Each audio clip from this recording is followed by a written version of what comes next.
Hello दोस्तों, एक बार फिर से आप सभी का स्वागत है एजुकेशन बाइट पर। कैसे हैं आप सभी? मैं उम्मीद कर रही हूँ कि आप सभी एकदम बढ़िया होंगे। आज जो आपकी साइंस की क्लास रहेगी उसमें मैं आपका नेक्स्ट टॉपिक शुरू करने जा रही हूँ। इससे पहले मैंने आपको इकोसिस्टम यानी कि पारिस्थितिकी तंत्र पढ़ाया था। अगर आप लोगों ने वो क्लास नहीं देखी है तो इस क्लास को देखने से पहले एक बार उस क्लास को देख लीजिए, जिससे इस क्लास में जो भी चीज़ें या जो भी शब्द आपके सामने आएंगे, उत्पादक, उपभोक्ता, उनको आप आसानी से समझ पाएंगे, क्योंकि पारिस्थितिकी तंत्र के अंतर्गत ही वो पढ़े थे। पारिस्थितिकी तंत्र में आपको 2 घटक मैंने बताए थे, कौन-कौन से? पहला होता है बायोटिक यानी कि जैविक घटक, और दूसरा था एबायोटिक यानी कि अजैविक घटक। जैविक घटक के अंतर्गत आपको 3 चीज़ें बताई गई थी कि जैविक घटक में कौन-कौन से आते हैं।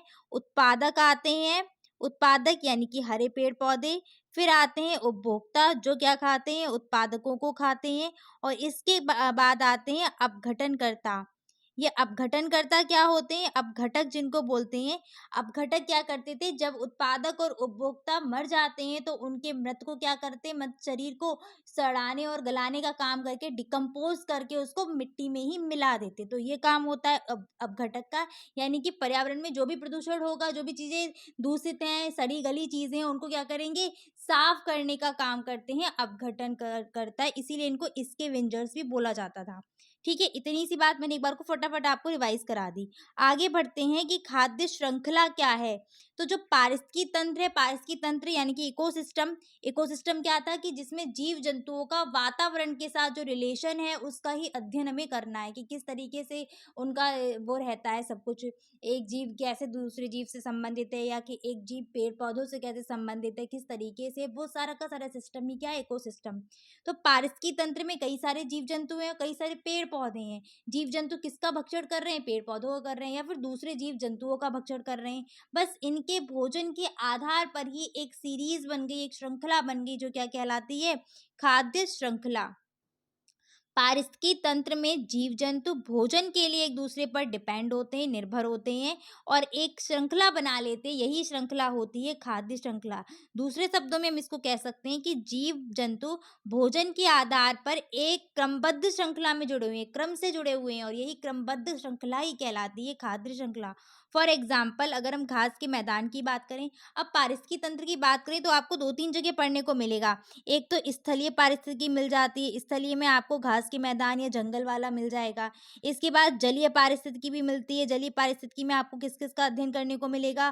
तालाब हो गया, झरना हो गया, झील हो गए, सॉरी झरना कह रही हूँ, तालाब हो गया, झीलें हो गई आपकी, साथ साथ समुद्र हो गया। ठीक है, ये इसमें आ जाएंगी जलीय पारिस्थितिकी में। और स्थलीय पारिस्थितिकी में आपका स्थल वाली चीजें आ जाएंगी। तो सबसे पहले घास का मैदान देखो। घास के मैदान में क्या है?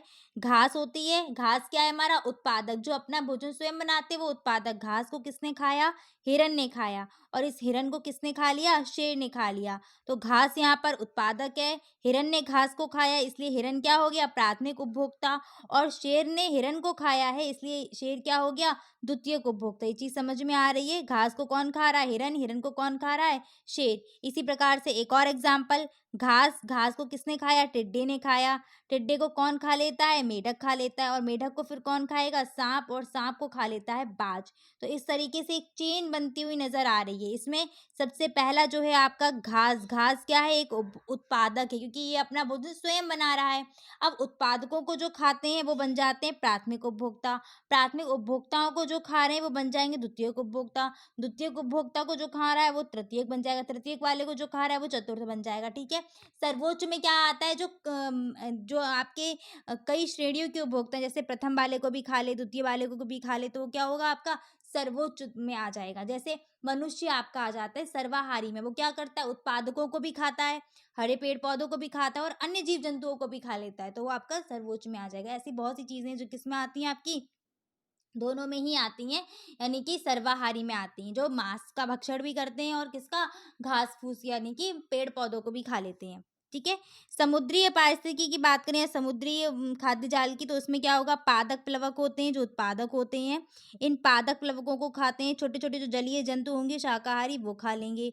और उनको खा लेती हैं छोटी छोटी मछलियाँ, और छोटी छोटी मछलियों को खा लेती हैं बड़ी मछली। ठीक है? और बड़ी मछलियों को और बड़ी अधिक मछली जो होंगी बड़ी वो खा लेंगी। तो इस तरीके से पादप प्लवक हो गए उत्पादक, उत्पादकों को किसने खाया? जलीय जंतुओं ने, तो ये बन जाएँगे प्राथमिक उपभोक्ता, ठीक है? प्राथमिक उपभोक्ताओं को जो खाते हैं वो बन जाते हैं द्वितीयक उपभोक्ता और द्वितीयक उपभोक्ताओं को खाने वाले बन जाते हैं तृतीयक उपभोक्ता। बात क्लियर? अब देखिए यहाँ से आप एक चीज़ देख रहे हैं कि जो ऊर्जा होगी, ऊर्जा का जो प्रवाह हो रहा है वो कैसा हो रहा है? एक दिशा में ही हो रहा है।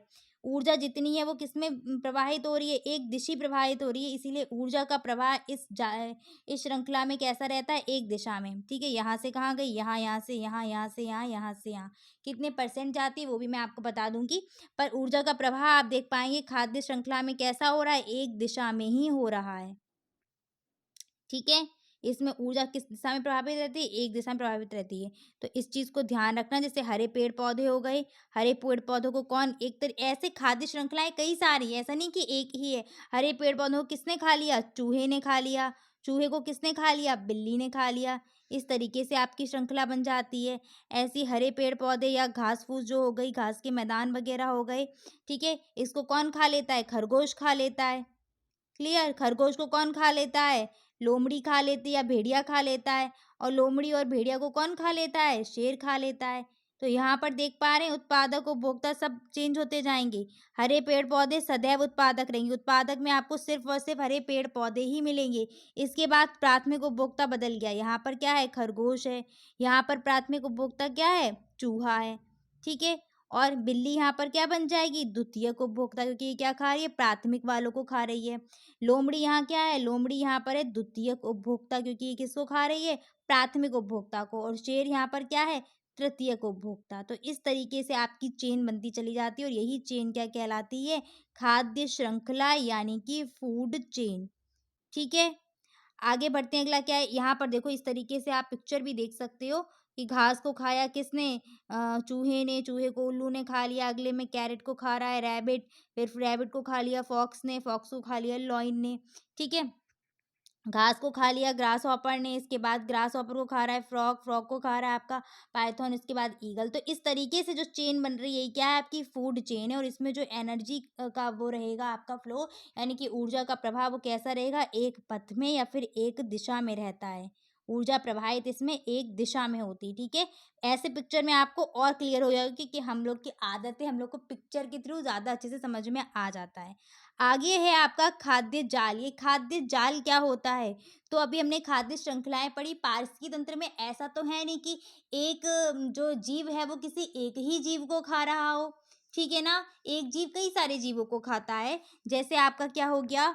टिड्डा हो गया। टिड्डे को ऐसा नहीं कि सिर्फ मेढक ही खा रहा है, टिड्डे को बाज भी खा लेता है, ठीक है? बाज खा लेगा। ऐसे ही ऐसा नहीं कि साँप सिर्फ क्या कहते हैं उसको मेढक को ही खा रहा है, चूहे को भी खा लेता है। तो इस तरीके से क्या है? कई सारा एक एक जीव कई सारे जीवों को खा रहा है, तो इससे बन जाता है हमारा एक जाल। यानी कि जो श्रृंखलाएँ मौजूद हैं पारिस्थितिकी तंत्र में, वही बना लेती हैं एक जाल, और वही जाल हमारा कहलाता है खाद्य जाल। ठीक है? एक जीव दूसरे जीव को तो खा रहा है, इसके बाद कई और जीवों को भी तो खा रहा है, तो वो मिलके क्या बनाएँगे? एक जाल बना लेंगे। पारिस्थितिकी तंत्र में विभिन्न प्रकार की खाद्य श्रृंखलाएँ पाई जाती हैं, जो आपस में मिलकर के एक जाल बना लेती हैं, और यही जाल कहलाता है खाद्य जाल। यहाँ पर देख लीजिएगा, सबसे पहला क्या है? घास। घास से चलेंगे हम। घास को किसने खाया? चूहे ने खाया। चूहे को कौन खा लेता है? साँप खा लेता है। और साँप को कौन खा लेता है? बाज खा लेता है। नेक्स्ट कंडीशन में देख लीजिए, घास को किसने खाया? खरगोश ने खाया। और खरगोश को किसने खाया? बाज ने खाया। ठीक है? एक और कंडीशन बनेगी यहाँ पर, घास को चूहे ने खाया था, ठीक? और चूहे को कौन खा लेता है? चूहे को बाज भी खा लेता है। तो देख रहे हैं आप कि चूहे को किस-किसने खाया? साँप ने भी और बाज ने भी खाया है। इसी प्रकार से आगे कंडीशन देख लो, घास को किसने खाया? टिड्डे ने खाया। टिड्डे को खा लिया मेढक ने, और मेढक को खा लिया किसने? बाज ने। एक ये बन गई। दूसरी कंडीशन यहाँ पर एक और बनेगी कि घास खाई थी टिड्डे ने, टिड्डे को कौन खा लेता है? टिड्डे को डायरेक्ट बाज खा लेता है। ठीक? और यहाँ मेढक जो बचा था, मेढक को कौन खा लेता है? साँप। तो इस तरीके से आप देख पा रहे हो ना कि एक जीव दूसरे जीवों को भी खा रहा है। ऐसा नहीं कि सिर्फ एक को ही खा रहा हो, एक श्रृंखला के साथ-साथ क्या है, वो एक दूसरे को भी खा रहे हैं, तो वो क्या बन रहा है? जाल बन रहा है। बन रहा है कि नहीं, जाल जैसा लग रहा है, जटिल एक संरचना बनती जा रही है। यही जटिल संरचना ही कहलाती है खाद्य जाल।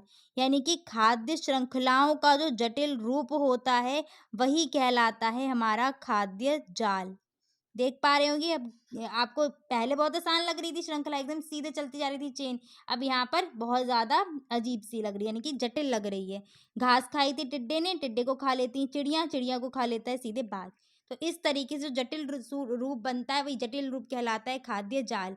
यहाँ पर मैंने खुद एक्सप्लेन करके आपको लिख दिया है इस तरीके से। फर्स्ट पॉइंट देखिएगा, फर्स्ट आपको यहाँ से समझ में अब यहाँ जो मैंने लिखा है इससे आपको अच्छे समझ में आ जाएगा। पहला पॉइंट था घास, ठीक है, घास को किसने खाया, चूहे ने, चूहे को खाया सांप ने, और सांप को खा लिया बाज ने। पहला पॉइंट कंप्लीट हो गया। इसके बाद अगला पॉइंट क्या था, घास खाई चूहे ने और चूहे को डायरेक्ट किसने खा लिया, बाज ने खा लिया। तो आपका ये पॉइंट भी क्लियर हो गया। इसके बाद घास को खाया था किसने, खरगोश ने खाया था, और खरगोश को खा लिया था किसने, बाज ने खा लिया था। तो नेक्स्ट पॉइंट भी क्लियर हो गया। इसी तरीके से बाकी के आपके पॉइंट भी हैं। ठीक है, समझ में आ गया। खाद्य जो जाल होता है इसमें ऊर्जा का प्रवाह क्या है, बहुपथीय होता है। ये चीज ध्यान रखना, यही डिफरेंस है आपका खाद्य जाल और खाद्य श्रृंखला में। खाद्य श्रृंखलाओं का जटिल रूप कहलाता है आपका खाद्य जाल। देख पा रहे हैं कितना जटिल लगा देखने में, लगा कि नहीं कॉम्प्लिकेटेड, यानी घिचपिच सी आपको लग रही होगी कि कितना अजीब सा बन रहा है एक डायग्राम। तो वही है आपका खाद्य जाल। और श्रृंखला में तुम सीधे सीधे चलते चले जाते हैं। ठीक है, खाद्य श्रृंखला का जटिल रूप कहलाता है खाद्य जाल। ये डेफिनेशन भी आप बना सकते हैं। पिक्चर यहाँ पर देख सकते हैं इस तरीके से।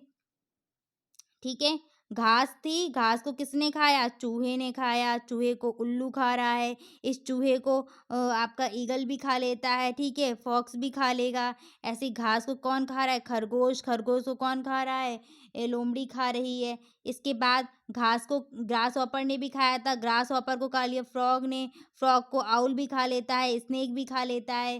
ठीक है, इस तरीके से ये सब चलती रहती हैं आपकी चीज़ें। तो ये रहेगा आपका खाद्य जाल। यहीं पर आज इस क्लास को एंड करते हैं। इतना आपको उम्मीद कर रही हूँ समझ में आ गया होगा।